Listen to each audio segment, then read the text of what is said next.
Чадот од пожарите што деновиве го зафатија главниот град беше причина за мерните станици да регистрираат значителен скок на загаденост во воздухот во Скопје.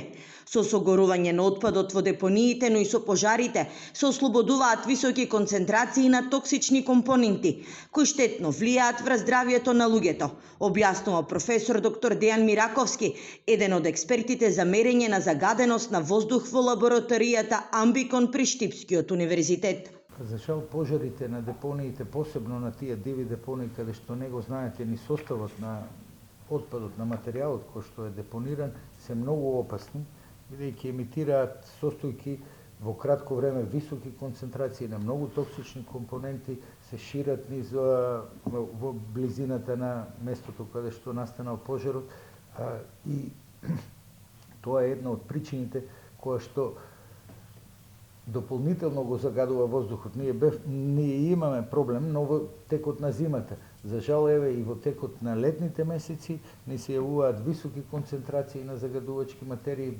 токму поради пожар. Канцерогени супстанции има во се што се согорува. Во чадот од согорување на дрвата од вкупно 24 идентификувани компоненти, дури 14 се канцерогени. Според професор Мираковски, емисиите се присутни во воздухот додека трае пожарот, а потоа се шират и нивната концентрација се намалува.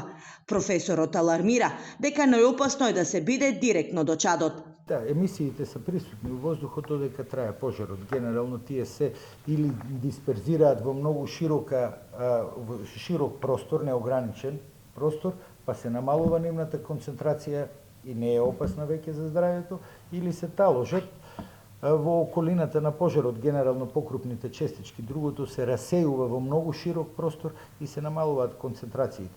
И опасно е да бидете блиску до димот, директно до димот од пожарот. Според Мираковски, системот за управување со отпад во државата е нефункционален и наместо депонии имаме нестандардни, несанитарни ѓубришта, каде што не се води контрола што и дали соодветно се депонира. Затоа е потребно институциите да се фокусират и да изградат современи регионални фабрики за отпад. Како пример ја посочи регионалната депонија во близина на село Мечкуевци, на чија изградба се чека повеќе од една деценија.